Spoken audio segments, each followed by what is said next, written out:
Privilégio poder mais uma vez compartilhar a palavra do Senhor com os irmãos nessa noite. Eu queria convidar os irmãos a abrirem as suas Bíblias no livro de Lucas, no capítulo de número 6. E nós, enfim, estamos chegando ao final de uma jornada, né, junto ao Sermão da Planície. Então, o livro de Lucas, capítulo 6, nós vamos ler do versículo 43 até o versículo 49. Durante todos esses domingos atrás, nós temos falado sobre duas séries, né? Nós temos uma série no livro de João, uma série no livro de Atos e uma série no livro de Lucas. Eu queria convidar os irmãos a estarem meditando hoje, na última sequência do Sermão da Planície, essa última mensagem dessa nossa jornada. Queria dar boas-vindas aos irmãos que estão vendo pela internet também, que o Senhor possa cuidar de você e o Senhor fale ao seu coração também. Diz assim, então, a palavra do Senhor, Lucas capítulo 6, versos 43 em diante. Não há árvore boa que dê mau fruto, nem árvore má que dê bom fruto. Porque cada árvore é conhecida pelos frutos que produz. Porque não se colhem figos de ervas daninhas, nem se apanham uvas dos espinheiros. A pessoa boa tira o bem do bom tesouro do coração, e a pessoa má tira o mal do mau tesouro no coração. Porque a boca fala do que está cheio o coração. Por que vocês me chamam Senhor, Senhor, e não fazem o que eu mando? Eu vou mostrar a vocês a quem é semelhante todo aquele que vem a mim, ouve as minhas palavras e as pratica.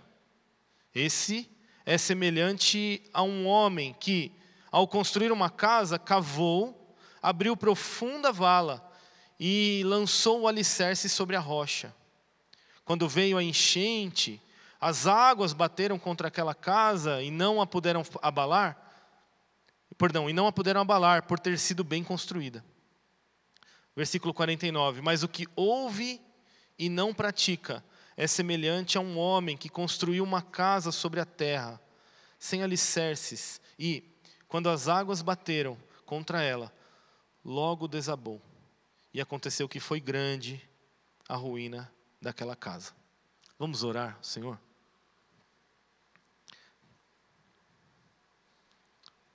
Pai Santo, nós te damos graças pela oportunidade que temos de falar das tuas coisas, da tua palavra. Que venha o teu amor sobre nós, o teu Espírito, Senhor, a tua revelação. Que o Espírito Santo possa nos conduzir, Senhor, sobre esta palavra, aquilo que o Senhor deseja falar ao coração da sua igreja nessa noite. Pai, se conosco, nos conduz, os nossos olhos, ouvidos, boca, narizes, sentidos, Senhor, estejam e sejam para Ti, Senhor, concentrados e ligados ao Senhor. Que o Senhor nos encha de sabedoria, de entendimento, Senhor, para que possamos responder ao Senhor conforme o Senhor deseja. Em nome de Jesus. Amém. Amém. Amém. Meus irmãos, alguns meses atrás, nós fizemos algumas mensagens relativas ao Sermão da Planície. Então, só para a gente dar uma contextualizada para quem está chegando hoje, né? Nós iniciamos ali no capítulo 6, desde o verso 1, e fomos agora até o verso de número 49, tratando alguns trechos desse sermão.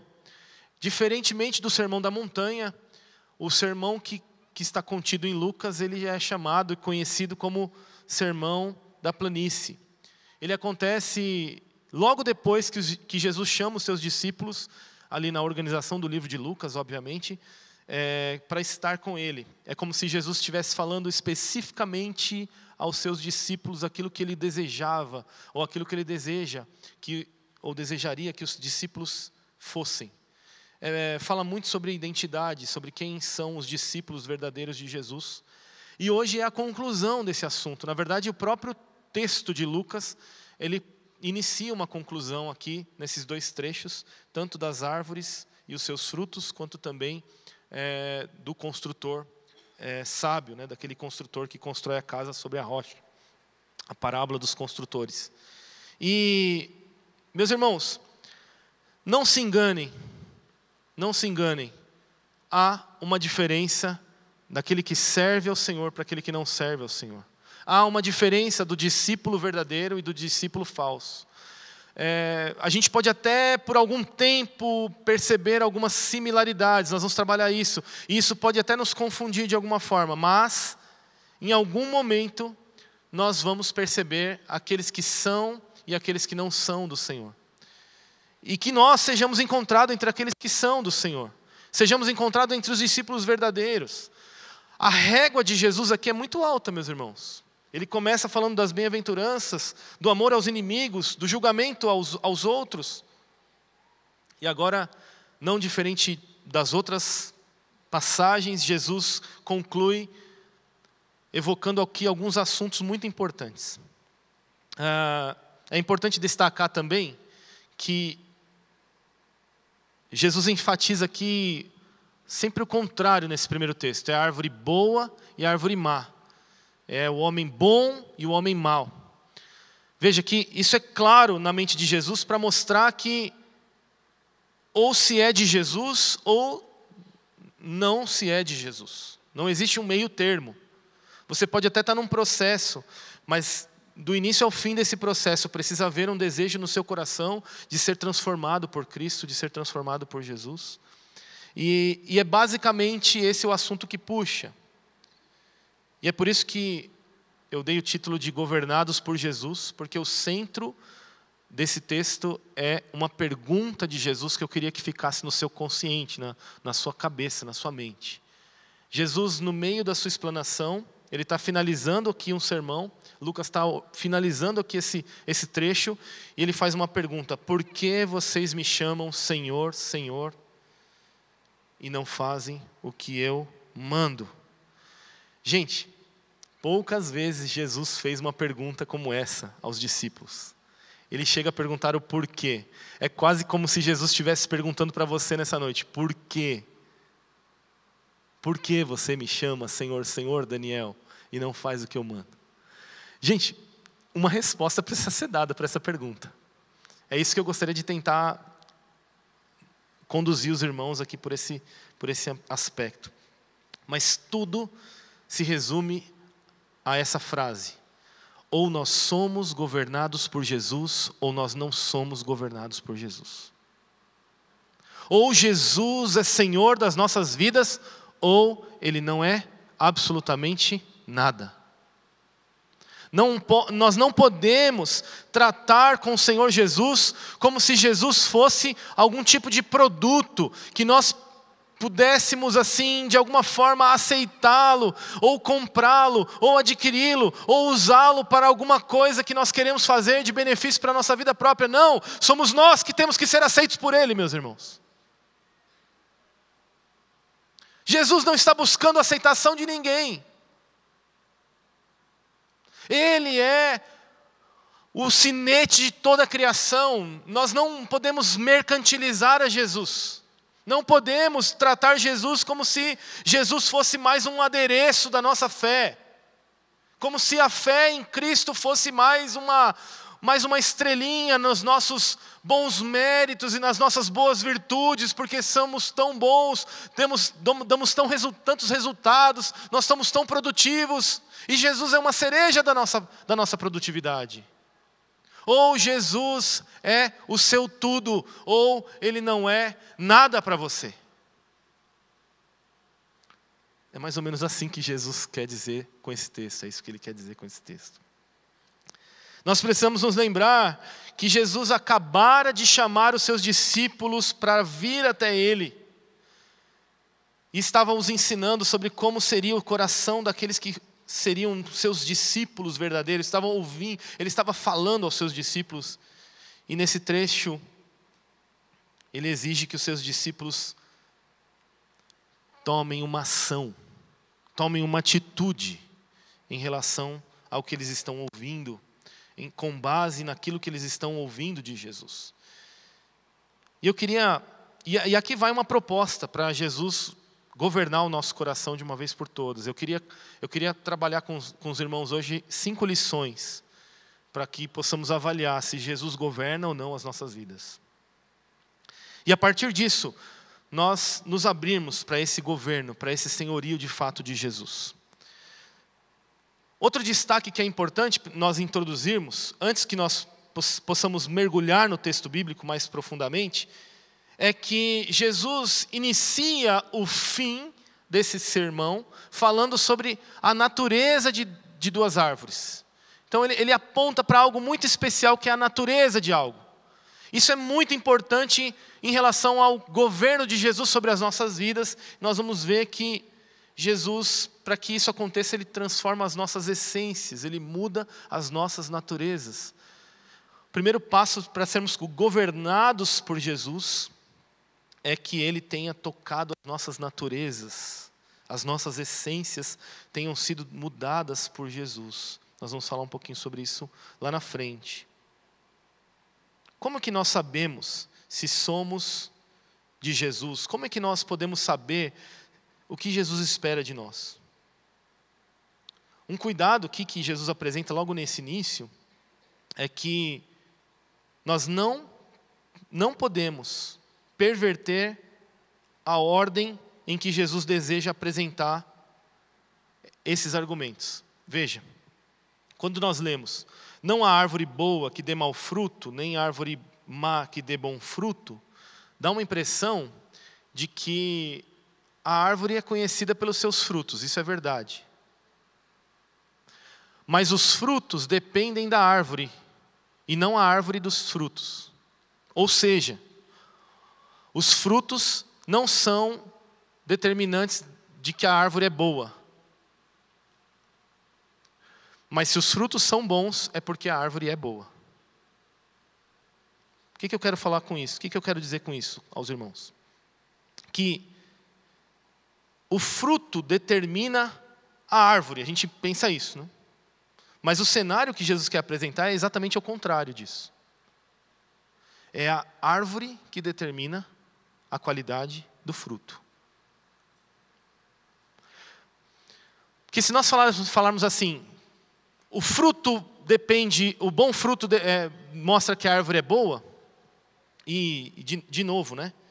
Apenas isso, eu posso cair num engano de dizer que os fins justificam os meios. Ou num outro engano de dizer que o fruto é apenas algo externo, que não está ligado a quem o produziu. Na conversa de Jesus, tanto o fruto quanto a árvore precisam ser bons. Os fins não justificam os meios. A gente ouve uma linguagem secular de que o que importa são só os seus resultados, eu não me importo o que você faz no seu secreto ou na sua vida. Isso é balela, não está nesse discurso de Jesus. No discurso de Jesus, o fruto importa e a árvore também importa. Esse discurso de que o resultado só depende do resultado e você vai ser conhecido só por causa do seu resultado, não cola com Jesus. Esse é o primeiro cuidado que a gente tem que tomar, tá bom? E o segundo é que, e óbvio, né? O chamado do discipulado de Jesus é um chamado a ser, não a fazer, primeiramente. Nós aprendemos isso em Efésios, né? O fruto não é algo apenas externo, desassociado da sua fonte, da sua natureza. Ao contrário, o fruto obedece à natureza de quem se é. Ok? Legal? Não confundam resultado com intimidade. Eu posso ter muitos bons resultados e ter uma intimidade totalmente fracassada. Mas eu não vou ter bons resultados se eu não tiver uma intimidade fortalecida no Senhor. Não sei se vocês entenderam essa fluência. Segundo, outro cuidado que nós devemos colocar aqui, que Jesus apresenta no verso 45, o coração do homem como o centro das suas vontades. Põe a mão no seu coração aí, irmão. Aí, quem vem há muito tempo na igreja está com a mão no lugar certo. Quem já está vindo agora, Olha lá, tem gente que colocou a mão na cabeça, que é o lugar certo. Por quê? O centro do nosso pensamento e o coração bíblico não é esse coração de carne que pulsa aqui, a gente fala isso constantemente. O centro do coração bíblico é a mente. O coração bíblico, ele tem mais do que só uma função, né, de vital. Ele é a razão, ele é a emoção, eles são as ações, as vontades, nós vamos passear por isso aqui hoje. Mas enganoso é o coração do homem, meus irmãos. Não se engane, não confie no seu coração. Jeremias capítulo 17, versículo 9.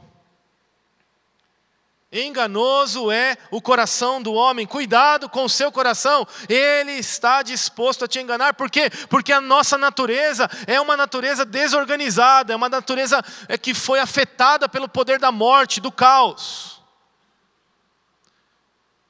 Sem mim, nada podeis fazer. Nós somos chamados a uma vida de dependência plena ao Senhor Jesus. E é preciso tomar esse cuidado. Por quê? Porque nós estamos falando de coisas que as aparências podem nos confundir. Eu gosto muito de um pastor chamado Sandro Baggio. E acompanhei ele durante toda a minha juventude pastoral. E ele falava uma frase em inglês muito interessante, eu já citei aqui em outros sermões. Que em meio a um mundo de ilusões, de imagens, ele dizia o seguinte: eu quero Cristo, dê-me um Cristo real, não um falso. Ele falava isso em inglês, tá? Give me a real, don't give me a fake. Eu quero um Cristo real. Porque nós estamos muito propensos, meus irmãos, a transformar o Cristo real num Cristo que está conformado com os nossos próprios desejos.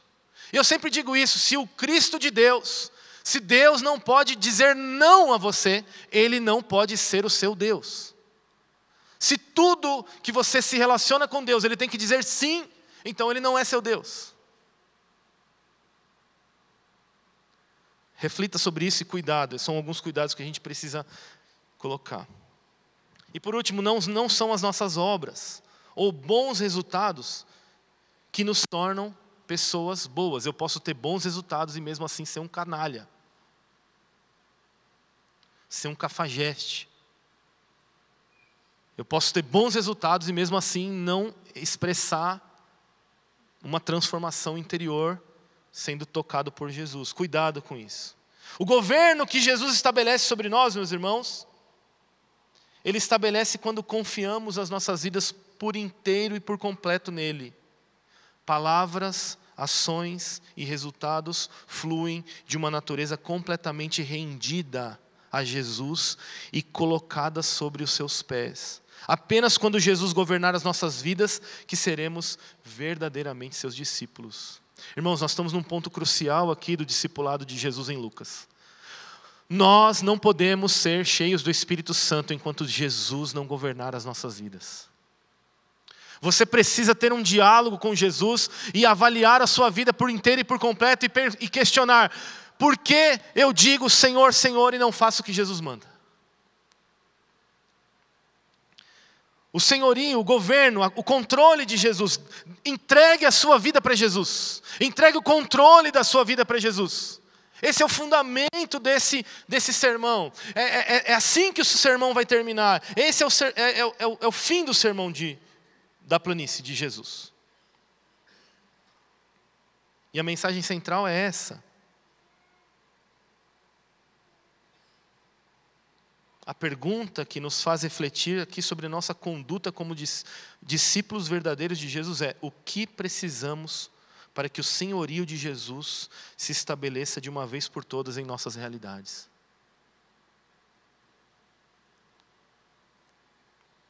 E aí a primeira lição é aprendida aqui. Primeira lição: governo vem com transformação de natureza. Eu e você não podemos ser governados por Jesus se as nossas naturezas não tiverem sido transformadas por Ele.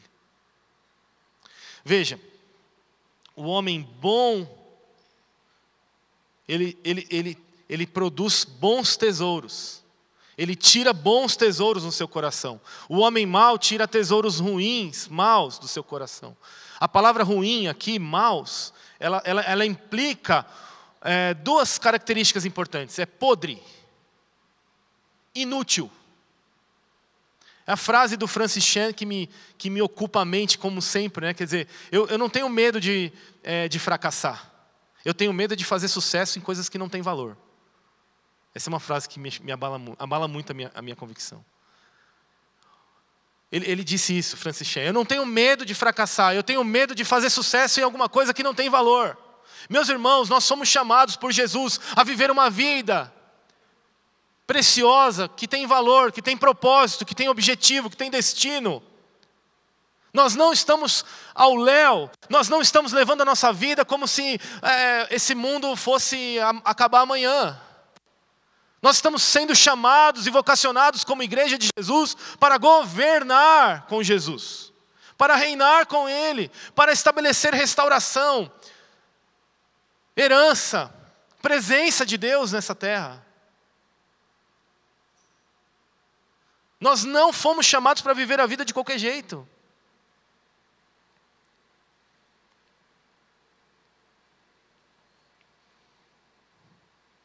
E quando eu penso nessa estrutura, nesse coração, eu penso sempre ele dividido em três partes. Eu sempre falo isso também.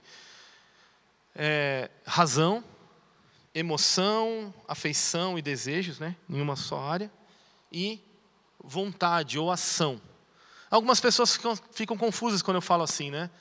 Qual que é a diferença entre desejo e vontade? Desejo é algo que, na minha concepção, eu não posso pegar agora. Eu tenho... Ai, tá aberto. Eu tenho vontade de beber água. Então, eu tenho desejo de beber água. Não, eu tenho vontade. Eu estou com vontade, eu estico a minha mão e posso beber água aqui. Está ao alcance da minha mão a vontade. O desejo não está ao alcance da minha mão. Por exemplo, eu desejo comer sei lá, fala uma coisa que você está com vontade de comer aí, para o seu irmão. O que é? Macarrão com frango assado, aleluia. Eu não posso comer um macarrão com frango assado agora, não tem, né? Não sei que os irmãos forem pegar ali para mim, trouxerem no iFood. Não tenho como, então não é um desejo, ele é um desejo, eu tenho que esperar. O desejo, eu passo por um processo de espera, de cultivo, de planejamento, eu tenho que esperar. Agora a água não, tenho vontade, estou com sede, está fácil aqui. Se eu tivesse sede e não tivesse água aqui, seria um desejo. Eu teria que fazer depois. Eu não poderia saciá-lo imediatamente. Então a vontade, preste atenção nisso, está ligada à ação. O desejo está ligado ao planejamento, ao sonho. As duas coisas estão no nosso cérebro, né? Razão geralmente está aqui nessa parte do cérebro. Que põe a mão assim na sua testa. Fala assim, essa aqui é a minha razão. Se você bater a testa, meus irmãos, você fica meio doido. Você fica meio descompensado, perdido, desnorteado. Porque aqui se alojam no nosso cérebro as funções da lógica, do pensamento racional. Põe a mão assim no meio da sua cabeça, assim, ó, bem no meio, assim, isso, conchinha assim. Aqui, geralmente, nesse arco aqui, estão as nossas emoções, as nossas afeições, desejos, ok? Amém? Então, por exemplo, os centros de fala, por exemplo, no nosso cérebro, a neurociência diz que está aqui no meio. Ela está aqui. As mulheres têm 2, né? E os homens têm um só. É neurociência, tá, gente? É fato. Agora põe a mão na sua nuca, assim. Aqui, ó. Diga assim, aqui está a minha vontade. A vontade aqui é o cerebelo, é todo o nosso... toda a ramificação da nossa ação. Então o cérebro vai mandar uma ação para o seu... Por exemplo, você chega no seu trabalho e você quer esmurrar a cara do seu chefe, não é assim que eu... Aí você faz isso, não? Óbvio que não, né? Porque senão você vai preso, né? Tem uma consequência, né? E você vai ser demitido, né? Tal, etc e tal. Mas o que acontece? Você fica com vontade, né? Tá ali, ó, tá na sua frente ali, ó. Você pode fazer. É só uma ordem do seu cérebro, do seu braço, músculo, tá. Simples assim, ó, tá. Mas você não faz, por quê? Porque existe uma relação entre essas partes. Então, isso é o coração humano. Esse é o coração que precisa de transformação, que é enganoso. Esse é o que Provérbios diz, que acima de todas as coisas que você deve guardar, guarde o seu coração, porque dele procedem as fontes da vida, as nossas ações, os nossos desejos, os nossos pensamentos. É nesse lugar que você vai obedecer a Jesus ou desobedecer a Jesus. É onde você vai fazer escolhas. O nosso coração precisa ser transformado por Jesus, porque senão os nossos frutos sempre serão ruins. Se vocês estiverem em mim e as minhas palavras estiverem em vós, vocês darão fruto. Nós estamos enxertados em Jesus. E é por causa disso que Ele transforma a nossa seiva, a nossa essência. O coração do homem é enganoso, mas com a transformação é o primeiro passo para uma vida de senhorio. Você precisa render-se a Jesus. Sabe o que é render-se? É levantar as mãos e dizer, eu não tenho mais o que fazer. Com Jesus é assim, ou você se rende ou você se obstina.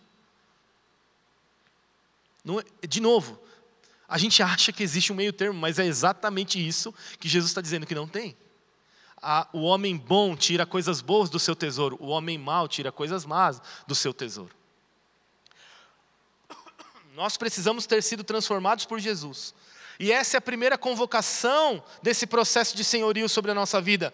É que venhamos a Jesus com os nossos corações rendidos, dispostos a ouvi-lo.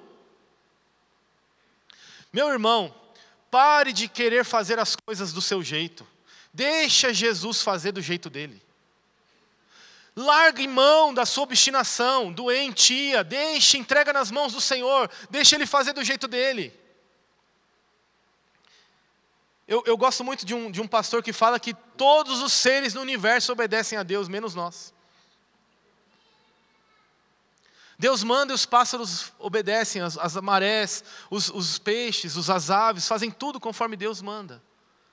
Mas chega no ser humano, a gente é a poeirinha cósmica do universo e acha que pode, levantar a voz como se fosse um Deus e dizer, Deus, você não sabe o que você está fazendo.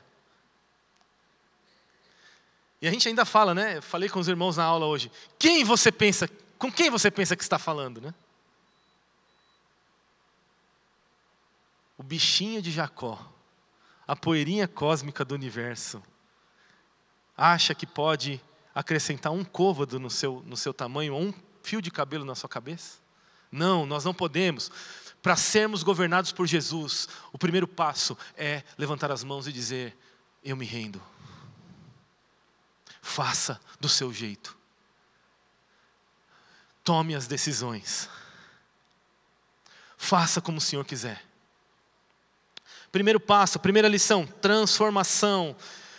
Não, a árvore boa dá bom fruto. Nós só seremos árvores boas se Jesus transformar o nosso coração. Segunda lição está no verso 45. É a lição guarde bem isso. Qual que é a primeira lição?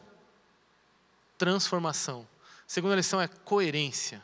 Irmãos, discípulos de Jesus precisam ser coerentes. Versículo 45. Mas a boca fala do que está cheio o coração.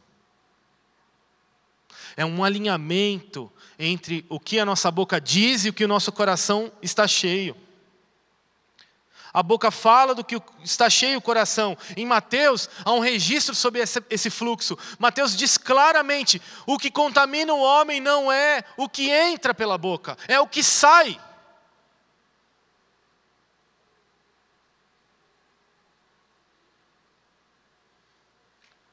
Até porque, meus irmãos, no molho de tomate que você compra, tem uma porcentagem de pelo de rato que pode estar ali. Sabia disso, né? Está vendo como não é o que entra? Quem comeu molho de tomate hoje, provavelmente comeu uma porcentagem de pelo de rato ou asa de barata. E você está vivo, glória a Deus, aleluia. Não é o que entra, mas o que sai. Por quê? Porque o que sai vem de um coração absurdamente corrompido. É o nosso coração que precisa. Agora veja, quando a minha boca fala, precisa ser verdade no meu coração. É por isso que Jesus pergunta o porquê. Ele não entende. Ele olha para os seus discípulos e diz: por que vocês me chamam Senhor, Senhor, e não fazem o que eu mando? Ele quase não entende a incoerência dos discípulos. Vocês estão dizendo que são obedientes a mim, mas vocês não fazem o que eu mando.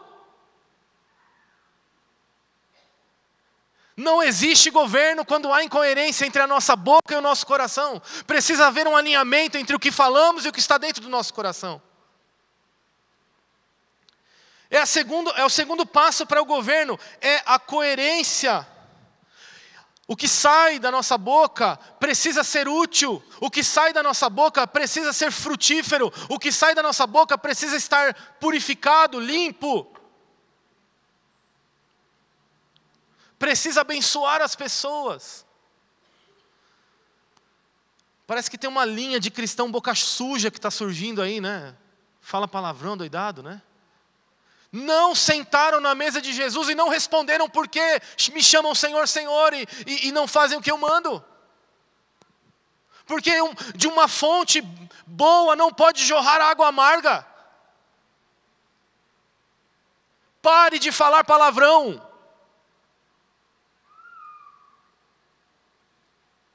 É só você que se prejudica. Precisa ter uma coerência. O governo de Deus precisa estar alinhado. A nossa boca precisa falar o que está dentro do nosso coração. E o que está dentro do nosso coração precisa ter sido transformado por Jesus para ser útil.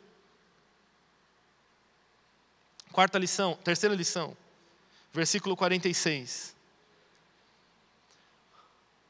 Só existe governo quando há uma transformação. Só existe governo quando há coerência. Só existe governo quando há uma motivação correta. Quando Jesus pergunta um porquê a você, qual seria a sua resposta? Por que você faz isso? Por que você falou aquilo? Por que você tomou essa decisão? Jesus está perguntando para nós hoje um porquê. Por quê? Porque vocês dizem Senhor, Senhor, mas não fazem o que eu mando para vocês fazerem. Qual é a motivação do seu coração em dizer que é uma pessoa obediente? A gente precisa dar uma pausa aqui e deixar a gente refletir um pouco. E responder. Se somos desobedientes, por que continuar professando obediência? Já parou para pensar nisso? Se vivemos uma vida de constante desobediência, por que continuar vindo aos domingos, professando obediência como se nós fôssemos santos aos domingos? É isso. Qual é a sua motivação? Cada um que carrega essa culpa deve responder a Jesus. Eu carrego essa culpa, irmãos. Eu acho que você também. Porque nós estamos buscando um lugar, muitas vezes, que nós não somos.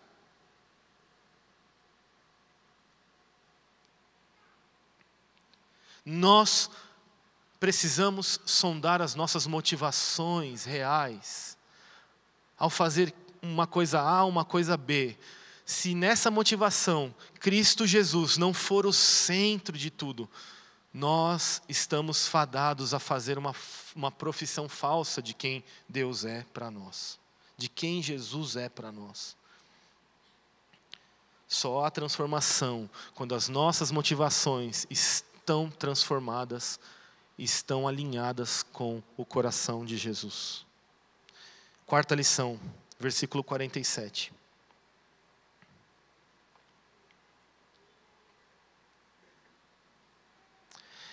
Eu vou mostrar a vocês quem é semelhante todo aquele que vem a mim. A quem é semelhante todo aquele que vem a mim, ouve as minhas palavras e as pratica. Diga assim: processo. Só há governo de Deus quando estamos submetidos aos processos. Jesus apresentou um processo muito simples aqui. Vir a Ele, ouvir as suas palavras e praticá-las. 3 passos. Vir a Ele, ouvir as suas palavras e praticá-las. 3 passos para o governo de Deus sobre a nossa vida. Qual é o antídoto para uma fé e um discipulado falso? Processo.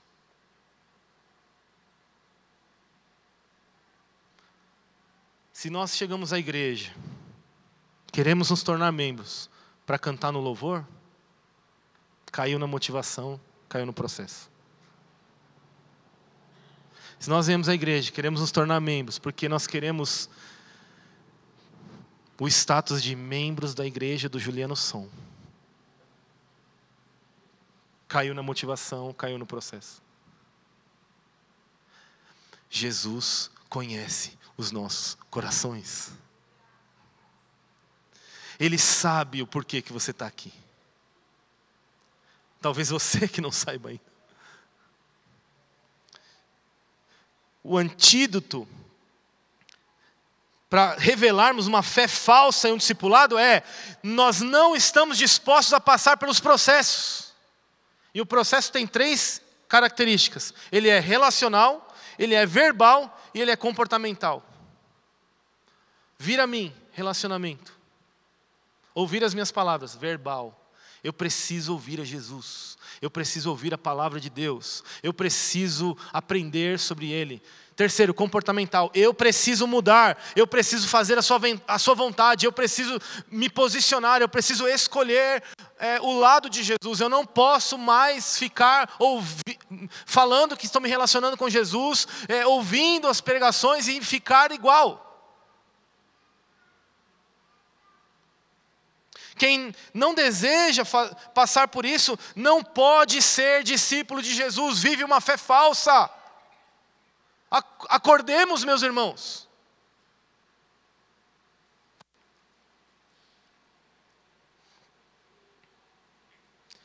É assim também que se faz uma igreja forte. Uma igreja forte também se faz por meio dos relacionamentos, por causa do Evangelho.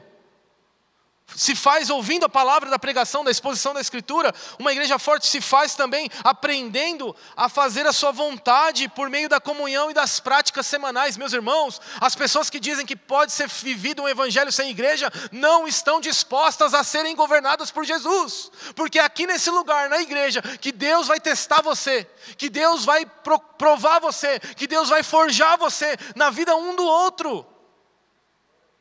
Uma pessoa que diz que pode viver o cristianismo sem igreja local não está disposto a ser governado por Jesus. É uma pessoa que quer governar a Deus. Ele quer dizer como Deus tem que fazer na vida dele. Isso não pode ser um Deus. Só alguma coisa criada por nós mesmos, pelos nossos ídolos interiores. Para afagar as nossas preocupações, os nossos anseios e as nossas necessidades. Deus tem uma agenda, é nós que temos que entrar nela. A agenda de Deus é a salvação do mundo, é a pregação do Evangelho, é o amor sendo espalhado por meio da pregação, por meio da igreja. Essa é a principal agenda de Deus. É a transformação da sua igreja. Aqueles que afirmam ser possível viver uma vida de discipulado sem igreja local não compreenderam isso. Jesus não nos chamou para fazer igreja. Já ouviu essa frase? Jesus não nos chamou para fazer igreja. E Jesus não nos chamou para fazer isso ou aquilo. Frases como essa demonstram que desejamos um evangelho sem cruz. Não estamos dispostos a praticarmos as palavras de Jesus. Querer Jesus sem querer a sua igreja é o mesmo que dizer que queremos construir a nossa casa sobre a areia.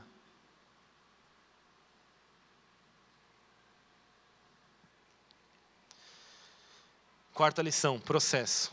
Transformação, coerência, motivação, processo. Quinta e última lição. Versículo 48. Esse que ouve as minhas palavras e as pratica, como ele disse no versículo anterior, é semelhante a um homem que, ao construir uma casa, cavou, abriu profunda vala, lançou os alicerces sobre a rocha. quando veio a enchente, as águas bateram contra aquela casa e não puderam abalar, por ter sido bem construída. Quinta lição: trabalho. Dá trabalho ser governado por Jesus. Porque nós não podemos construir as nossas casas sobre as aparências. Nós precisamos cavar fundo até encontrar a rocha. E é muito interessante que Mateus apresenta É interessante que Mateus apresenta de uma outra forma. Mateus diz onde, né? Ele fala só a rocha, né? Que construiu a sua casa sobre a rocha e o que construiu a sua casa sobre a areia. Lucas é um pouco mais detalhista. Ele diz assim, que aquele que construiu a casa sobre a rocha cavou fundo até encontrá-la. Nós estamos sendo chamados a sair dessa superficialidade no Evangelho e a cavar até encontrarmos o firme fundamento que é o próprio Cristo. Ou seja, Cristo não vai ser encontrado na superficialidade, nem das relações, nem do verbo, das relações verbais e nem das relações comportamentais. A gente precisa cavar fundo para encontrá-lo. E isso dá trabalho, demora, custa.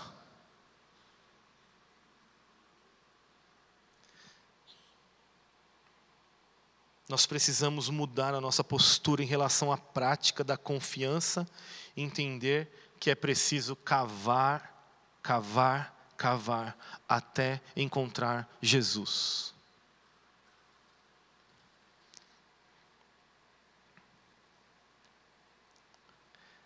É interessante que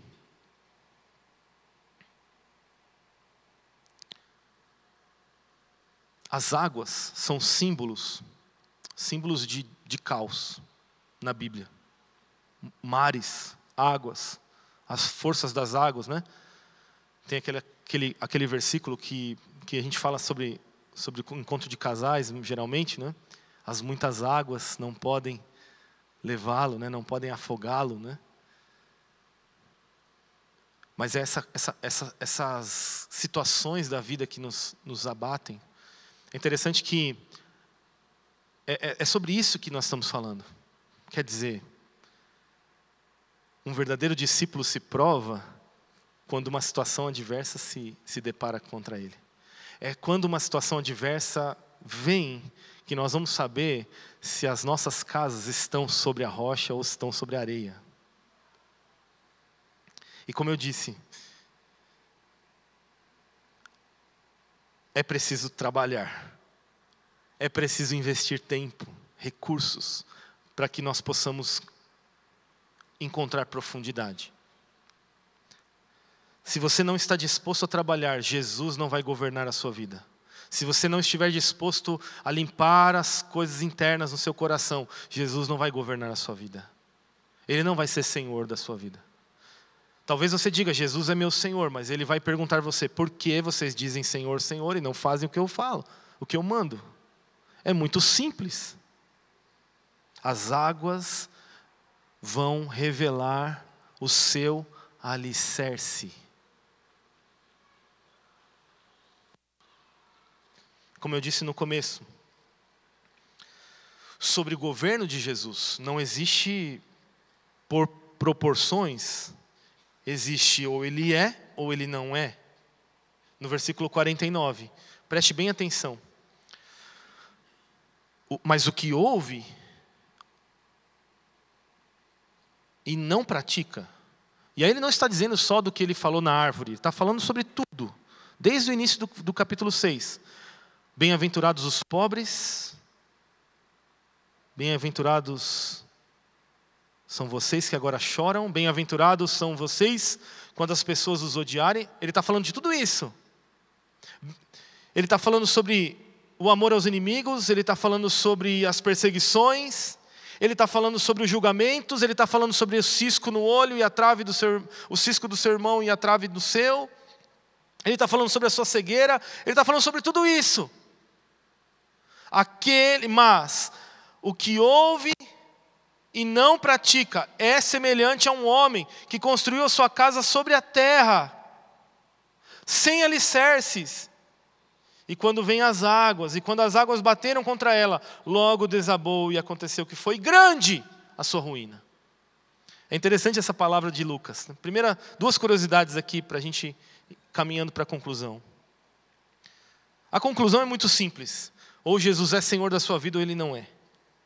Ou você está disposto a ser transformado por Ele, a promover coerência entre a sua boca e o seu coração, a sondar as suas motivações em tudo, a vivenciar os processos. O que mais? A investir trabalho, ou Jesus não vai ser Senhor da sua vida.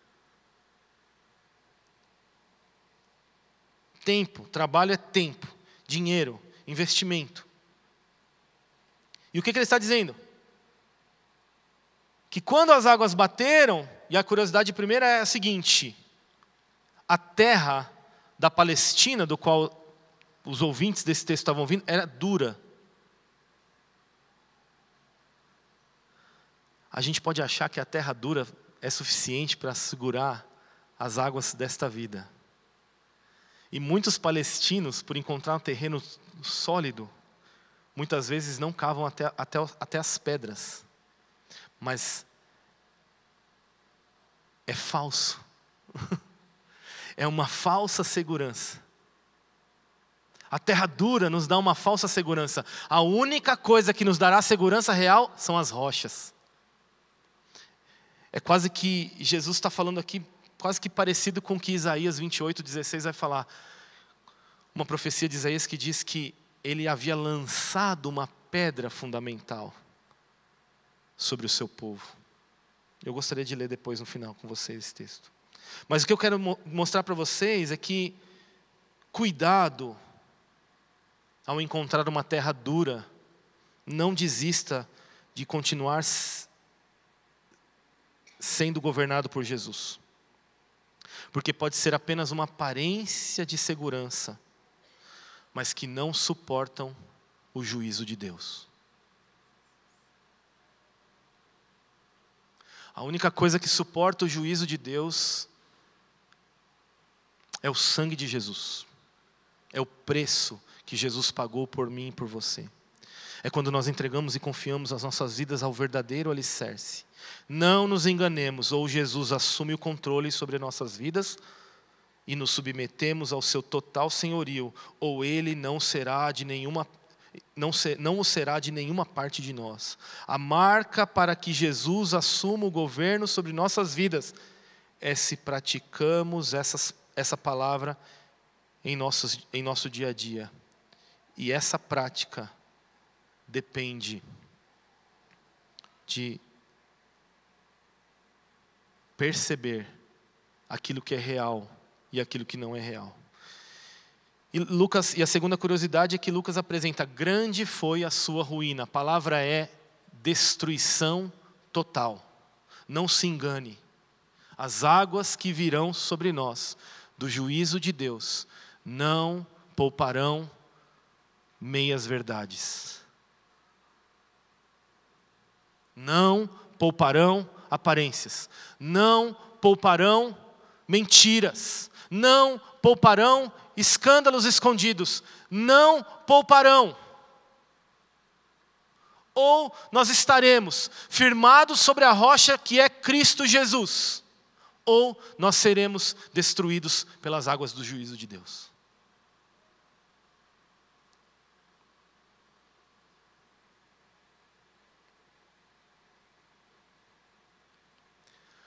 Grande foi a sua ruína.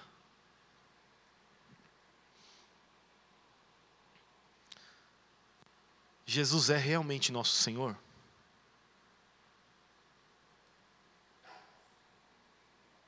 Somos convidados a dar uma resposta a esse sermão, meus queridos. 5 perguntas.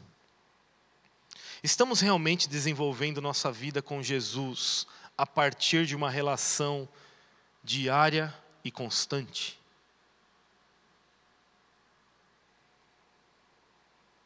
transformação vem por meio de relacionamento. 2, nossas palavras estão de acordo com uma natureza transformada e coerente ao controle de Jesus sobre nós? O que tem saído da minha boca é condizente com uma nova natureza transformada por Jesus? 3, ao ouvir as palavras de Jesus, ao me relacionar com a igreja de Jesus, qual tem sido o meu interesse real? Chamar Jesus de Senhor, Senhor, reflete a realidade das minhas escolhas e ações diárias? 4, estamos dispostos a passar pelo processo do discipulado? Relação constante, ouvir constante, práticas constantes. 5, estamos dispostos a trabalhar arduamente para colocar nosso fundamento em Jesus? Em quem você confia?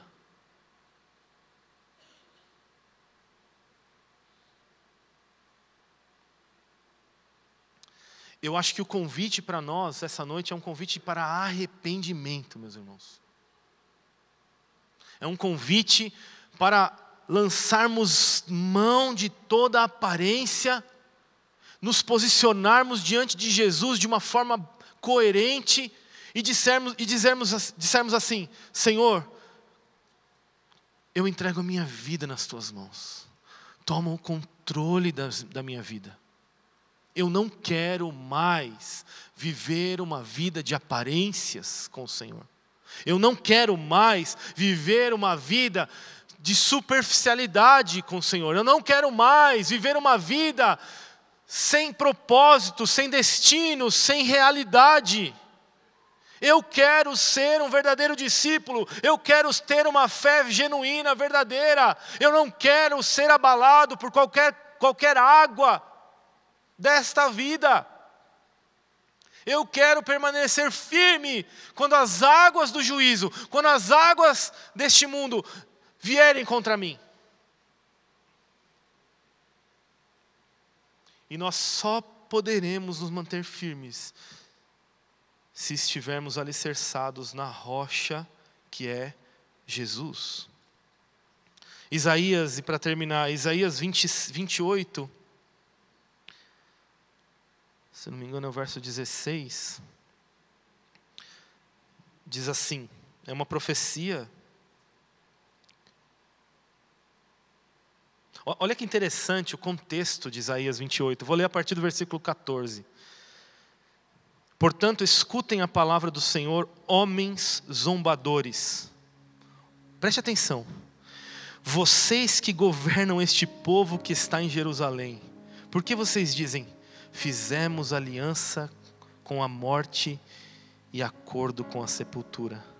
Quando passar a catástrofe arrasadora, não os atingirá, porque o nosso refúgio é a mentira e o nosso esconderijo é a falsidade. Meu Deus, eu não tinha lido esses dois versículos.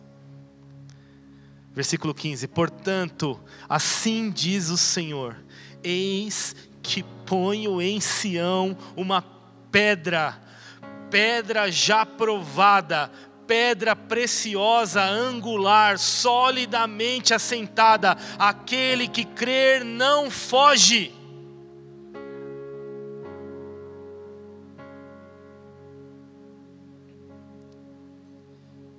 Acho que essa profecia é um resumo do que Jesus ensinou para a gente, esses 3 versículos, nesses últimos versículos do livro de Lucas. Meus irmãos, com toda a doçura do mundo, eu queria convidá-los para uma decisão. Nós não podemos mais ficar no meio termo. Nós não podemos mais dizer que somos de Jesus e praticarmos obras mortas, infrutíferas. Chega. É tempo de nós consolidarmos a nossa vida sobre a rocha que é Jesus, confiarmos em Jesus. Nós não somos nada. Nós precisamos dele. Então é preciso se lançar. Give your life to Jesus Christ today. Entregue a sua vida para Jesus hoje. Ele é a rocha inabalável. É Ele que vai proporcionar segurança. Sua construção não será de nada se você não estiver firmado em Jesus. Não dá mais para brincarmos de cristão, para brincarmos de crente. Nós precisamos nos posicionar. O mundo precisa enxergar na igreja de Jesus discípulos verdadeiros. Pessoas que morrem por amor a Jesus, que não estão preocupadas com cargos, com posições, mas estão preocupadas em agradar ao Senhor, estão preocupadas em arder de amor por Jesus, em levar o perdido à presença de Deus. Nós temos muito mais coisas importantes para nos preocupar, meus irmãos, porque a passos largos esse mundo caminha para o inferno. E o que nós estamos fazendo? Aplaudindo, dando risada, levando a nossa vida como se fosse nada. E o Senhor está contando com seus discípulos verdadeiros, convidando-os a construir a sua casa sobre a rocha, para alcançar o perdido pecador. É sobre isso.